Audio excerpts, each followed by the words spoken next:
It's one of the top jobs for any police officer. Well paid, and it comes with a lot of power. When Wade Burns put his hand up, he campaigned on being a family man with a wife and 2 young boys. He won, but he was hiding a dirty secret. Wade Burns, Steve Marshall, The Current Affair, good morning. Are you a fit and proper person to be president of this association? Wade Burns is president of a powerful police association, but this cop has a dark, secret past. A serious allegation. Which allegations? A shocking sex assault allegation is plaguing this president's first term. His position is totally untenable. Members who have spoken up claim their association has shot them down. Put your head up and you're out. Do you think you deserve to be expelled? No. It's an association, but it's also a union operating at arm's length from the force, the police commissioner, and indeed the police minister. Critics claim the Police Association of South Australia is a law unto itself. It's almost like it's run like a mafia. It says that they don't want members to speak up. You speak out against them, you try and raise concerns, and they put a hit job on you. Thank you. Please don't push your foot on the door. Mr. Burns. Thank you. The Police Association of South Australia, over 4,600 members strong, paying $5 million in union fees every year, controlled by officers seconded from the force, voted into lucrative leadership roles by members. Why do you think these people are so hell-bent on getting into these positions and retaining them? Quite simple. Power and money. I'm a family man with a wife and 2 very active young boys. So where work-life balance is concerned, again, I get it. That's Inspector Wade Burns campaigning in a recent by-election to be Police Association president. His campaign was based on openness, transparency, respect and statesmanship. Except he did not explain to his members why he suffered the biggest emotion in South Australian police history. Politician Frank Pangallo lit a fuse under Burns' explosive secret on the floor of the SA Parliament using parliamentary privilege. He was a chief inspector and suddenly was demoted to a senior sergeant, and that followed an incident in a nightclub.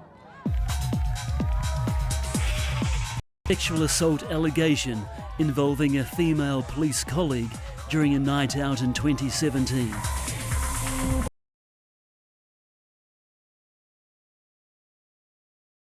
The matter was not referred for prosecution, and the allegation has never been publicly proven. However, a misconduct investigation was undertaken. Wade Burns agreed to a set of facts that have been kept secret. Not even senior cops like Chief Inspector Darren Cornell knew the details. I knew there was an incident, but under the Complaints and Disciplinary Proceedings Act, I'm not able to know or discuss that matter. But unfortunately, in South Australia, being the secret state, any allegations of misconduct are effectively buried by the Police Complaints and Discipline Act. Adelaide lawyer Andrew Carpenter has had his fair share of legal battles with SA Police. The police have the ability to control the narrative when there have been any allegations of impropriety against police officers.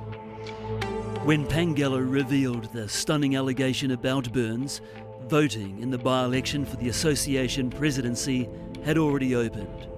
Wade Burns just beat his closest rival, Darren Cornell, by a margin of 49 votes. I had members approach me and who had rung the AEC, the Australian Electoral Commission, to try and change their vote because they weren't aware of the allegations. I've never said I was a perfect person. Burns responded with this social media video to association members. This internal matter was recycled by others in a desperate last-ditch attempt to manipulate voter sentiment. Burns has since stepped down from positions he held on school and sports boards, but he's clinging to the president's role. A plum gig with a salary package thought to be in the region of $350,000 a year, including a brand new car. If he's not a fit and proper person for the school board or basketball SA, how can he be a fit and proper person for the Police Association of South Australia? We asked Police Association President Wade Burns the same thing. Are you a fit and proper person to be president of this association? I am the president of the association, yes, Do you and think we're you focusing deserve on to our be? business. That business included expelling Inspector Darren Cornell for discrediting the association and its members. Burns abstained from the vote on expulsion. There's no avenue for Cornell to appeal his ban, so he can't run against Burns in next year's election. I've not breached any code of conduct. I've not breached any criminal law. I've not breached any regulations. I can only come to the conclusion this is about protecting the current president from the election in March 25. Another police officer was also expelled, so too Delegate Kerry Rouse, for co-signing a letter of complaint about Burns to politician Frank Pangallo and the SA Police Commissioner, although Rouse is glad to be out. Why can't you be part of an association with Wade Burns? If the allegations were to be true, that would put him in a position where we're allowing him to represent us and set a certain standard.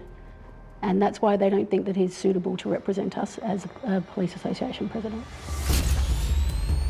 Others have torn up their membership. Do you think you deserve to be in the wake of these allegations? It's a serious allegation. Which raised in allegations? Parliament, sexual assault. Oh, those matters have been addressed. He's dismissed it as some seemingly idle workplace incident. It wasn't. Do you think they've been addressed appropriately? Thank you. Burns suffered the indignation of being demoted 2 positions, from Chief Inspector to Senior Sergeant. He was later promoted 1 spot to Inspector. Police officers are there to protect physical and sexual assault against women. How can, with those accusations, how can he then represent the members of the Police Association? The Bombshell assertion has opened a Pandora's box within the association Burns now leads. Untested allegations of a toxic workplace under previous President Mark Carroll. I'm making the choice to step away. 3 former employees lodged complaints with Fair Work Commission, but all withdrew, saying they felt intimidated by the immense legal battle they faced. It's got to a situation where people are even afraid to speak out about their experience in there. So how would you describe the hierarchy of the police association? I can't answer that question. I have to protect myself, I'm afraid. Mark Carroll wasn't home, but he strenuously denied the toxic workplace allegation through his lawyer. Carroll is currently embroiled in a separate civil case brought against him, the association and another member by the former Deputy President. After we asked Carroll if union fees were paying for his legal defence, the Police Association contacted members confirming this is the case, in line with the association's constitution. Members were told the legal bill for all the respondents in the case was $230,000 as of last August. However, A Current Affair understands the total cost to date for the case has since topped $1 million. I know of at least 50 plus members that have withdrawn their membership as a result of either grievances with the Police Association or lack of transparency on the money that is being spent. Carroll's successor, Association President Wade Burns, wouldn't comment. Is the association spending members' money appropriately, Mr. Burns? Thank you. Please don't. Because Burns is seconded from the police force to a trade union, SA's police commissioner has no authority over him. Astonishingly, umbrella organisation the Police Federation of Australia is also powerless to act.